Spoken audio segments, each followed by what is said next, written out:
부활을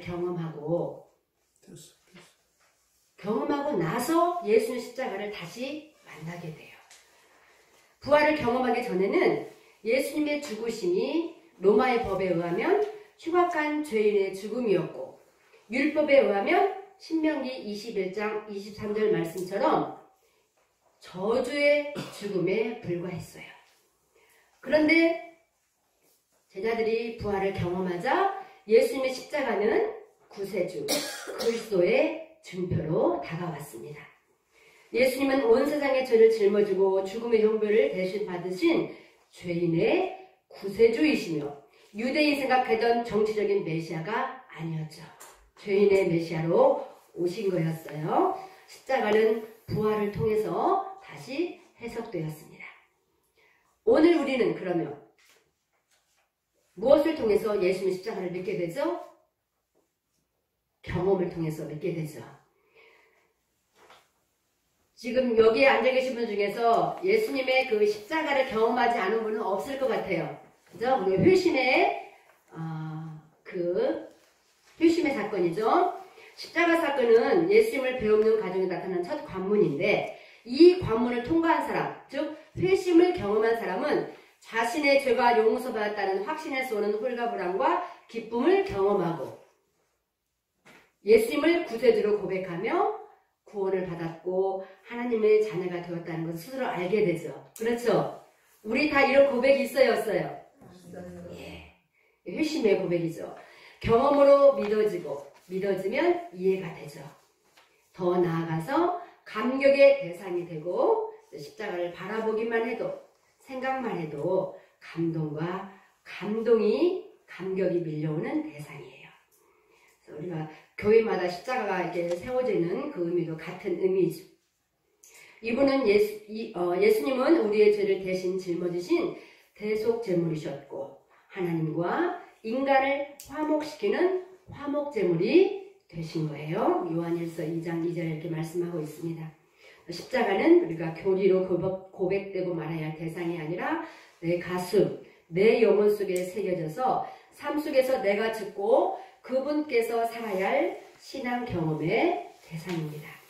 살아계신 하나님, 부활하신 예수님은 십자가를 통해서 경험이 됩니다. 이 부분에서 참 감동이 되고 다 아는 거지만 한번 정리하고 싶어서 제가 먼저 서두에 넣었습니다. 이제 본문으로 들어갈게요.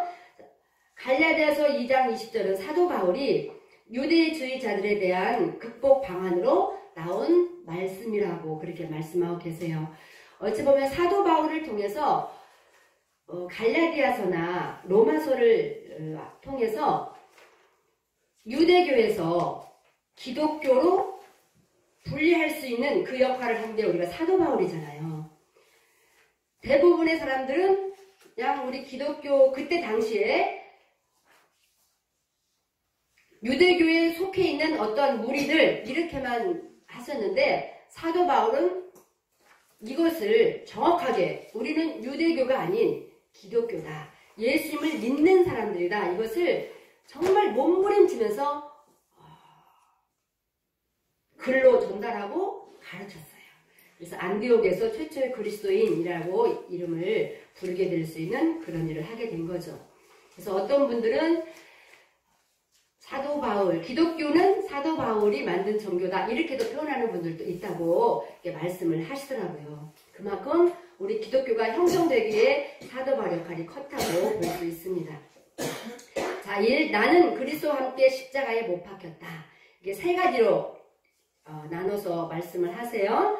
이것은 이미 못 박혔다, 과거의 일이고 이미 끝난 일입니다. 그러면 1번에 누구와 함께 죽었나? 누가 누구와 함께 죽은 거예요? 내가 그리스도와 함께 죽었다. 그리스도가 죽음으로 나도 그와 같이 죽은 것임을 말하고 있다. 즉 그분과 믿음이 하나가 되어서 그가 죽을 때 우리도 죽고 그가 살 때 우리도 산 것을 뜻한다, 이렇게 말씀하고 계세요. 로마서 6장 11절 말씀을 보면 이와 같이 너희도 너희 자신을 죄에 대하여는 죽은 자요 그리스도 예수 안에서 하나님께 대하여는 살아있는 자로 여길지어다. 여길지어다. 이 여긴다는 말은 그 사실을 받아들이고 확신하고 선포하는 것을 말합니다. 그렇죠? 우리가 이 사실을 우리는 받아들이고 확신하고 또 믿음의 고백으로 선포하잖아요. 두 번째, 죽은 사람은 누구이며 그의 속성은 어떻게 다루어졌는가? 십자가의 죽음은 두 가지로 표현할 수 있어요. 하나는 죽은 사람은 누구? 옛사람 또는 법적인 죽음 이렇게 말해요. 법적인 죽음, 옛사람 이렇게 표현을 합니다. 그래서 옛사람의 속성 갈라디아서 5장 19절에서 21절 옛사람의 속성이 정확히 나와 있죠. 우리 같이 한번 읽어볼까요? 육체의 이름 곧 은행과 더러운 것과 호색과 세상 숭배와 수술과 어수선한 것과 분쟁과 시기와 문명과 강직 부는 것과 분열함과 이단과 투기와 술 취함과 방탕함과 또 그와 같은 것들이라. 아멘. 옛사람과 죄의 속성은 예수님과 함께 나도 죽을 때 모두 다뤄졌다고 말해요. 십자가에서 함께 못 박혔다. 예수님이 십자가에서 이미 끝내신 일을 어떻게 생각하는 거예요? 어떻게 받아들이는 거예요? 그렇구나 라고 받아들이는 거예요. 이것은 성령의 역사, 조명, 우리의 확실한 믿음의 반응이 요구됩니다. 이것은 성령의 역사를 통해서 우리의 경험으로 알 수 있는 지식이라고 말할 수 있어요. 그래서 이것은 초자연적이고 신비적인 영적 현상이죠. 그렇죠? 그래서 혹시 이 책 읽었어요? 네. 다 읽었죠? 네, 다 읽었습니다. 제가 지금 읽었기 때문에 제가 하는 말을 같이 지금 따라가자 제가 읽으면서 지금 설명하는 거예요. 예, 반응을 좀 보여주세요. 다 읽었습니다. 이 책이 조금 내용상 좀 그래서 좀 그럴 수 있는데 이거 새로운데 나 이것은 초자연적이고 신비적인 현상이에요. 그래서 유기성 목사님은 설교를 들으며 이거에 관한 죽었다, 나를 십자가에서 못 박겠다 이 설교를 진짜 많이 하셨어요. 이분이 이것을 경험했기 때문에 그래요. 유기성 목사님이 쓴 책을 보면 그렇게 여러 가지 말씀들이 많이 있는데 나는 죽고 예수로 사는 사람 거기 보면 이제 이걸 위해서 진짜 많이 기도하고 고민을 하셨어요. 이 목사님이. 그래서 이것을 이 삶 속에서 경험하고 싶은 거죠.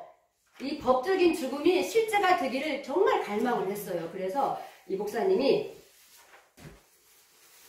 하나님, 유기성은 죽었습니다. 하나님, 유기성은 죽었습니다. 하나님, 유기성은 죽었습니다. 정말 간절하게 이렇게 이제 고백을 한 거예요. 그래서 물론 그 전에 여러 가지 과정을 거치고 나서 진짜 고백을 했는데 한 10번쯤 하나님, 유기성은 죽었습니다. 하나님, 유기성은 이미 죽었습니다. 이렇게 한 10번째 고백을 하니까 죽음이 이렇게 임하는 그런 경험이 되어졌대요. 그래서 이 죽음을 믿음으로 받아들일 때 십자가에서 이루신 그것이 실제가 되었다. 즉 죽음을 통과하는 경험을 하셨다. 이렇게 표현을 하시더라고요. 그래서 이분은 경험을 이렇게 하셔서 그것이 의도적으로 유기성은 죽었다. 이런 걸 어떤 사건 속에서 이렇게 육체의 소욕이 있잖아요. 우리 옛사람의 속성이. 그럴 때 이걸 계속 선포하면서 이렇게 되어지는 그런 걸 경험을 하셨다. 이렇게 표현을 이렇게 하고 계시더라고요. 그래서 많은 영역에서 이 목사님은 이런 부분에서 많이 풀어진 것 같은 그런 걸 저도 설교를 통해서 그분의 이런 보이잖아요. 말씀 자체 안에 그 성품에 이렇게 흘러오는 이런 게 흘러나오는 그런 게 느낄 수 있잖아요. 그래서 이런 고백을 하셨어요. 이렇게 해서 옛사람의 죽음, 법적인 죽음, 또 하나는 고린도서 15장 31절 보면 나는 날마다 죽노라. 사도 바울이 이런 고백을 하잖아요. 이 죽음은 평생 치러야 할 나의 죽음이며 인격과 성품이 변하는 죽음이다. 성령 안에서 내 속에 있는 죄와 싸우고, 이 싸운다는 말은 죽이고 또 십자가를 지고 이렇게 표현할 수 있어요. 죄 없으신 예수님을 닮아가는 것이다. 그래서 이 두 가지의 죽음을 이렇게 표현을 하셨어요. 세 번째, 십자가에 못 박힌다는 의미는 무엇인가? 여기에서 이제 잔느 기온과 달라스 윌러드 이 두 분을 표현을 인용을 하셨어요. 그래서 우리가 잔느 기온에 대해서는 잘 아시잖아요. 이제 달라스 윌러드 이 목사님도 달라스 윌러드 목사님의 이런 걸 같은 노선을 가신다고 이렇게 표현을 하셨더라고요. 달라스 윌러드는 우리 안에 하나님의 생명이 점점 강해지면 강해질수록 죄에 대한 저항이고 의를 선택할 능력이 더 커진다 이렇게 말했어요. 이 말 우리 공감하시죠? 우리는 지금 치유를 경험한 분들이기 때문에 아마 이런 부분이 더 공감이 되지 않나 싶어요. 그래서 십자가에 못 박힌 사람은 겸손한 사람. 이제 구체적으로 십자가에 못 박힌 사람은 어떻게 삶의 증거로 나타나는가 했을 때 겸손한 사람, 협력과 양보하는 사람, 배려하고 자신의 업적을 쌓지 않는 사람 등등으로 표현할 수 있다. 이렇게 말씀을 하셨어요. 그 다음에 4번에 보면 죽은 이유와 목적. 로마서 1장 4절 말씀 제가 한번 읽어보겠습니다. 그런즉 우리가 무슨 말 하리요? 은혜를 더하게 하려고 죄에 거하겠느냐? 그럴 수 없느니라. 죄에 대하여 죽은 우리가 어찌 그 가운데 더 살리요? 무릇 그리스도 예수와 합하여 세례를 받은 우리는 그의 죽으심과 합하여 세례를 받은 줄을 알지 못하느냐? 그러므로 우리가 그의 죽으심과 합하여 세례를 받음으로 그와 함께 장사되었나니 이는 아버지의 영광으로 말미암아 그리스도를 죽은 자 가운데서 살리심과 같이 우리도 또한 새 생명 가운데서 행하게 하려 함이라. 아멘. 그래서 죽은 이유와 목적 이게 뭐냐? 바로 첫 번째는 옛사람을 다루기 위해서다 이렇게 말씀을 하셨어요. 죄성을 해결할 수 있는 유일한 길은 죽거나 죽이는 수밖에 다른 길이 없어요. 왜? 죄의 싹은 사망이기 때문이죠. 둘째는 의에 대해서 살기 위해서다. 죄에 대해서 죽은 자는 그 다음 단계인 나의 의가 아닌 하나님의 의에 대해 살아야 하는 단계로 넘어가야 한다. 그죠? 즉 하나님 보시기에 옳은 것을 새 생명 가운데서 행하며 살기 위해 다시 살아나야 한다. 그게 아까 로마서 6장 그 4절 말씀에 그 말씀 있잖아요. 그러므로 우리가 그의 죽으심과 합하여 세례를 받음으로 그와 함께 장사되었나니, 장사되었나니 이는 아버지의 영광으로 말미암아 그리스도를 죽은 자 가운데서 살리심과 같이 우리로 또한 새 생명 가운데서 행하게 하려 함이라 이렇게 말씀하셨어요. 솔직히 저도 이런 부분에서 내가 경험이 법적인 죽음은 제가 인정을 해요. 실질적인 죽음은 이게 죽는 작업을 저도 지금 한 발 한 발 가고 있는 과정이기 때문에 제가 이렇게 강의 중심으로 할 수 없다는 거 여러분들 이해해 줬으면 좋겠습니다. 자, 두 번째, 내 안에 내주하며 사는 그리스도. 그래서 자, 같이 봐요. 내가 사는 것은 시작. 내가 사는 것이 아니요 오직 내 안에 그리스도께서 사시는 것이라. 아멘. 내 안에 오셔서 사시는 분은 나를 사랑하사 자기 몸을 버리신 누구요? 그리스도시다. 그분을 로마서 5장 6절에서 10절 말씀에 보면 우리가 아직 연약할 때에, 8절에 우리가 죄인 되었을 때에, 10절에 원수 되었을 때에, 그죠? 자신의 죽음으로 말미암아 하나님과 화목하게 되게 했다고 말씀하셨어요. 이것이 하나님의 사랑이고 예수님의 사랑이죠. 하나님의 사랑에는 온전한 자유의지를 주는 점과 사랑할 대상을 필요로 한다. 이렇게 말씀하고 계세요. 그가 실제로 내 안에 오셔서 내 삶을 살아주신다는 말씀. 우리 내 안에 오셨다, 내 안에 계시다 라는 말은 우리가 많이 하지만 살아주신다는 말씀, 참 놀라운 말씀이죠.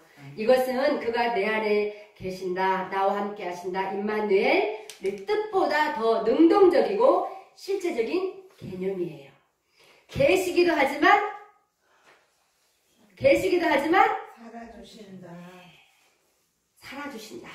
살아주신다. 이 부분에서 굉장히 참 많이 도전받고 이 말씀을 참 많이 묵상을 하게 됐어요. 살아주신다. 십자가에서 새 생명으로 부활한 예수 그리스도, 구원과 율법의 완성자가 무한한 사랑으로 내 안에 오셔서 내주하며 사신다는 진실, 내 안에 오셔서 사시는 목적과 이유가 바로 뭐예요? 새 사람으로, 새 생명으로, 새 사람으로 살아가기 위해서다. 이렇게 말씀하고 계세요.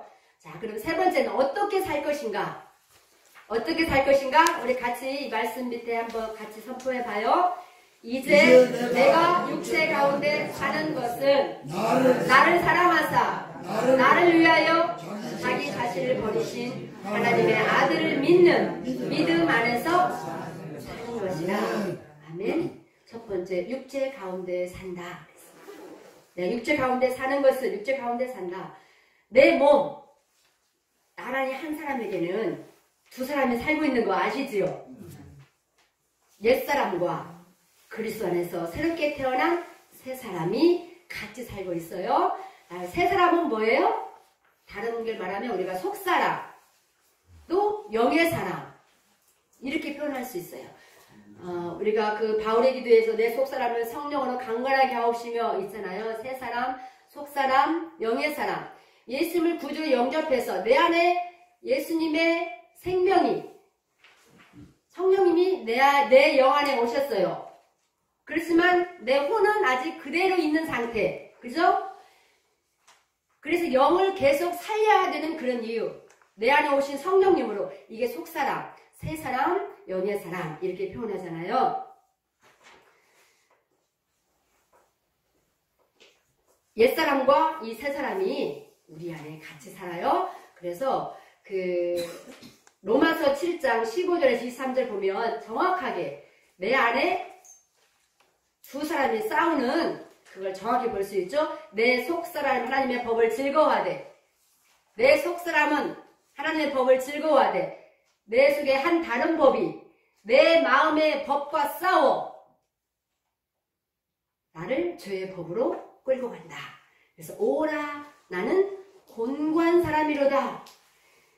내 안에 속사람은 하나님의 법을 따라 살고 싶은데 내 이 겉사람이, 내 옛사람이 죄의 법을 따르게 해서 이 사망의 몸에서 누가 나를 건져내랴 이렇게 말씀하셨어요. 그죠? 혹시 사망의 몸이 무슨 몸인지 혹시 아세요? 이 사망의 몸에서 누가 나를 건져내랴. 사망의 몸.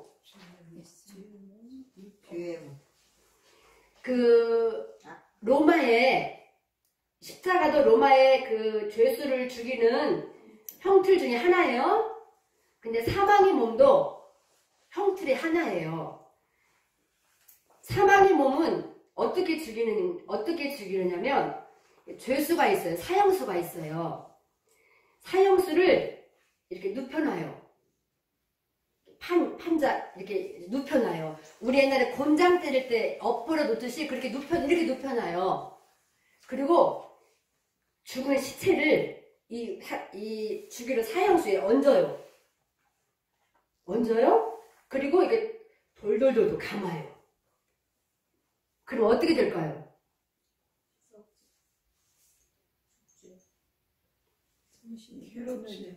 위에서 썩은 시체가 어떻게 돼요? 썩죠? 이게 막 들어오는 거야. 눈으로, 코로 이렇게 막 냄새 고약하고. 그러면 어떻게 해요? 그것이 고약하니까. 몸부림치죠? 그럼 몸부림치면 어떻게 되겠어요? 그게 사망의 몸이에요. 그렇게 고통스럽게 죽이는 벌이래요. 그러니까 이 사도 바울이 이렇게 고통스러운 이 사망의 몸에서 누가 나를 건져낼 것인가? 그게 이제 우리가 로마서 그 8장에 성령의 법 말씀을 통해서 이렇게 회복의 은혜를 주시잖아요. 이렇게 그래서 이 사도 바울은 이걸 경험했기 때문에 고린도서 15장에서 나는 날마다 죽노라 이렇게 표현을 하신 거죠. 육체 가운데 믿음으로 선택하며 사는 삶은 우리 세 사람이 아들을 믿는 믿음을 선택하며 살아야 할 것을 말하고 있어요. 이것은 우리의 자유의지로 옛사람 혹은 새 사람 중 누구를 선택하며 살도록 놔두는 것이다. 이게 자유의지 선택하신 거죠. 그래서 우리는 육체를 다스리는 훈련을 평생 해야 돼요. 육체와의 싸움은 영적인 싸움이에요. 육체의 싸움을 영적으로 이해하고 영적으로 싸워야 한다는 의미예요. 왜요? 육체를 훈련하는 것은 우리에게 남아있는 나쁜 습관, 즉 옛사람의 속성이죠. 버리고 말씀과 성령으로 좋은 습관을 길러주는 거죠. 우리는 영을 가진 육적인 존재가 아니라 육을 가진 영적인 존재죠. 영적인 존재인 우리가 우리 영 안에 육을 소유하고 있다는 것이죠. 그래서 영이 육을 다스리죠. 그러면 시간이 지나면서 육이 영적으로 변하고 우리 영이 하나님의 영에 의해 강해지면 영은 혼을 지배하고 혼은 몸을 다스릴 수 있죠. 그래서 우리는 결국 영과 육이 예수님을 닮은 존재가 되는 거예요. 우리가 이 일에 있어서 우리가 치유를 받는 목적도 결국 이런 삶을 살기 위해서 우리가 치유를 받는 거잖아요. 뒤로 한번 넘겨보겠습니다. 아들을 믿는 믿음으로 여기 보도록 하겠습니다.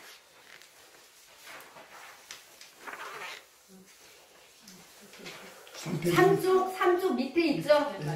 제가 그 성경 구절을 좀 적어놔서 제 것이 조금 길어서 3쪽 밑에 있을 거예요. 아들을 믿는 믿음으로. 자, 하나님께서 육체 가운데 사는 우리에게 주신 마지막 선물이 뭐예요? 믿음이죠. 믿음에는 대상이 있고 그 대상은 믿을 만한 것이 합니다. 그래서 우리의 믿음의 대상은 아들. 즉 아들을 믿는 믿음이란 같이 한번 읽어볼까요? 아들 때문에 생긴 믿음을 말한다. 그래서 여기에는 두 가지 의미가 있다. 아들을 믿는 믿음, 아들 때문에 생긴 믿음 이렇게 표현하셨는데 여기에는 두 가지 의미가 있다고 말씀하셨어요. 첫째는 뭐예요? 온전하신 아들의 말과 인격과 성품을 믿고 담는 것이다. 이걸 위해서 하나님은 자기 자신을 버리셨어요. 그래서 예수님의 성품의 핵심이 사랑 이렇게 표현합니다. 자, 둘째는 같이 또 봐요. 둘째는 시작. 그분이 기뻐하시는 것을 나도 기뻐하고 자원하여 따르는 것이다. 아멘. 순종 이렇게 표현할 수 있죠. 믿음과 순종은 그래서 같이 가는 거예요. 예수님을 하나님의 아들로 믿고 하나님의 아들로 온 그가 십자가에서 죽고 부활하셨음을 믿는다면 우리도 그처럼 죽고 그처럼 뭐 하게 돼요? 부활하게 됩니다. 바로 그 하나님의 아들 때문에 우리가 하나님의 자녀가 되고 하나님의 생명을 받고 하나님에 속했기 때문이죠. 자, 이러한 자는 뭘 따르면서 갈 수 있어요? 사명을 따르면서 사명을 따라서 갈 수 있고, 자, 그러면 그런 자에게 사명을 감당할 수 있는 힘과 또 자신을 변화시키는 힘을 받게 되죠. 이 힘은 감동으로 온다 그랬어요. 예수님이 내 안에 생명으로 사시는 결과 중에 하나입니다. 아멘이죠. 자, 거기 우리 말씀이 주는 두 줄 한번 읽어봐요. 시작. 말씀이 주는 감동, 그리고 사명을 부여받고 이를 기쁘게 따르는 힘을 얻는 사랑의 관계, 사명을 마치고 그의 품에 편히 안기는 관계. 행복하죠? 이런 삶은 참 행복하겠잖아요. 자, 워츠만이가 이렇게 말했어요. 워츠만이가 고백한 것도 우리가 한번 읽어볼까요? 하나님의 아들 그리스도는 사람의 죄를 속량하기 위해 죽으시고 3일 만에 부활하셨다. 이것은 우주 가운데 가장 놀라운 사실이다. 그래서 나는 그리스도를 믿음으로 증거라. 이렇게 표현을 했어요. 이렇게 해서 이제 이 갈라디아서 2장 20절 말씀을 이렇게 설명을 하시고 이 목사님이 정말 자상하셔요. 적용 부분에서도 우리에게 이 책에서 적용도 이렇게 했으면 좋겠다. 적용까지도 말씀을 하고 계시더라고요. 회심은 우리의 삶의 시작에 불과해요. 우리가 다 알다시피 내가 구원받고 하나님 자녀가 되었지만 이제 그때는 이미 이제 속사람의 시작이고 새사람의 시작이잖아요. 이제 영이 이제 살았을 뿐이에요. 네, 지속적으로 이제 이루어 가야 되는데 신명기 6장 6절 말씀에 보면 오늘 내가 내게 명하는 이 말씀을 너는 마음에 새기고 그래서 말씀을 암송하고 암송한 말씀을 새김질 하듯이 소리내어 반복하며 읽고 외워서 우리의 신앙생활 습관대로 하는 것이다. 결국 이거잖아요. 말씀이 내 안에서 역사하잖아요. 갈라디아서 2장 20절 말씀도 이 말씀이 내 안에서 살아 역사하면 이런 삶을 살 수 있잖아요. 그래서 저도 이렇게 지금 매일 제가 정해놓고 하나님의 말씀을 읽으면서 그날 읽은 말씀에서 이렇게 정말 중요한 말씀은 외우면서 또 가고 또 그 말씀을 또 매일 그 삶에 적용하면서 나아가려고 하는 게 그래서 옛날에도 말씀을 좀 많이 읽기는 읽었지만 내가 뭔가 조금 그래도 나아가고 있구나 이것을 좀 교만한 소리인지 모르겠지만 감사하게 받을 수 있는 게 이 말씀을 읽고 너무 행복하고 또 거기에 주어진 말씀을 외우면서 또 그 말씀을 또 선포하고 막 할렐루야 할 수 있는 그게 너무 행복해요. 이렇게 말씀이 진짜 꿀이고 달구나. 이 말씀이 나의 발걸음에 이 하나님의 말씀으로 세워져서 내가 모든 죄악들이 나를 주관하지 못하게 해야 되겠구나. 이렇게 깨닫는 거예요. 이게 제가 시편 119편 133절 말씀이에요. 제가 이 말씀을 최근에 읽으면서 이렇게만 된다면 문제될 거 없잖아요. 내 발걸음이 하나님의 말씀으로 이렇게 딱 세워지면 모든 죄악이 나한테 주관하지 못한다고. 그러면 성령으로 나아갈 수 있지 않겠어요? 그래서 갈라디아 2장 20절의 삶을 살 수 있지 않을까 생각해서 참 그런 기쁨이 말씀을 이렇게 하면서 있는 기쁨이 너무 참 좋다라고 생각을 하고 있습니다. 이 말씀을 바로 우리를 통해 흘러나오는 주의 영이며 생명이며 나를 믿음으로 살도록 인도하는 힘으로 나타나는 것을 알게 돼요.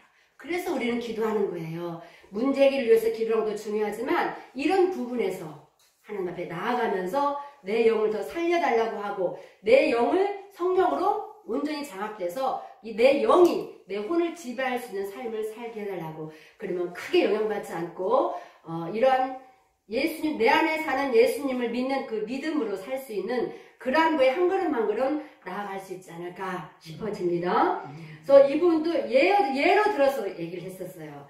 어떤 문제나 사건에 대한 두려움이 있을 때 두려움이 무엇이고 슬픔이 무엇인지를 직시하라. 근데 저는 이제 직면하라 이렇게 표현했는데 직면하고 또 갈라디아서 2장 20절의 말씀에 의지하여 내가 그와 같이 죽은 자인 것을 받아들일 수 있도록 기도한 일을 선택하고 이렇게 선포하래요. 시작. 나는 이미 죽었다. 내가 나를 사는 것이 아니다. 당신이 나를 살아주세요. 예수님 내 안에서 살아주세요. 이렇게 반복해서 말하고 이렇게 하면 주님이 기도를 들어주시도록 요청하고 선택하게 하면 나는 죽고 시작. 나는 죽고 주님이 내 안에 살아계시고 살아주시니 감사합니다. 할렐루야. 내 안에 살아계신다 이런 거 우리가 많이 고백을 했잖아요. 근데 제가 이게 너무 감동인 거예요. 살아주시니 감사합니다. 아멘. 살아주시니 감사합니다. 내 안에 성령으로 오셨잖아요. 내 안에 오신 성령님이 내 영과 이렇게 하나 연합이 되면 혼을 지배하면 사라질 수 있잖아요. 살아주시니 감사합니다. 살아주시니 감사합니다. 믿음으로 사는 사람의 삶에는 갈등과 싸움이 살아있는 계속되잖아요. 그래서 성령의 도움으로 진리의 말씀을 붙들고 선택하면서 우리가 나아가야 돼요. 자, 거기에 시작. 읽어봐요. 건강하고 시작. 건강하고 기쁘게 기쁘게 맡기며 사랑하며 살자. 살자. 다시 한번 시작. 건강하고 기쁘게 맡기고 사랑하며 살자. 아멘. 이렇게 한번 나아갔으면 좋겠어요. 그 다음에 또 유전자 회복을 통한 치유도 말씀하셨어요. 그래서 제가 간단하게 적어봤습니다. 유전자 DNA는 말씀에 반응한다. 그렇죠? 유전자도 말씀, 내 영 성령님에 반응을 해요. 그래서 부활의 주님이 성령으로 내주하시기 때문에 유전자 회복은 물론 유전자 변질의 결과인 병과 병이 주는 원인을 찾아 해결하는 통찰력을 얻게 된다. 이거 전에 우리가 박화준 목사님이 강의한 것들이 거기에 조금 나와 있더라고요. 예. 우리가 당신은 이미 가졌습니다. 앤드루 오메 우리 책도 전에 다 읽으셨잖아요. 그래서 이분은 이미 이루어진 치유를 받아들이는 믿음의 결과로 일어난 치유를 말하고 있다. 그래서 이렇게 말씀하세요. 주님 나는 낫게 해주세요. 치유받게 해주세요. 이렇게 기도하는 게 아니라 뭐라고 기도해요?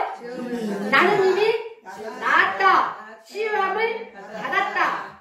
이렇게 시인하고 선포한 거예요. 예. 자, 결론 시작.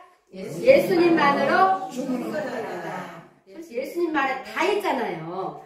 우리가 이 부분이 딱 붙잡히지 않기 때문에 주님 이 문제도요, 이 문제도요, 이것도요, 이것도 이렇게 말하지만 사실 예수님이 내 안에 계실 뿐만 아니라 살아계신다며 사신다며 충분하잖아요. 전능자가 함께 하시니까. 그래서 갈라디아 2장 20절은 하나님과 나와의 사랑과 믿음으로 사는 삶을 사는 모습이며 관계이다.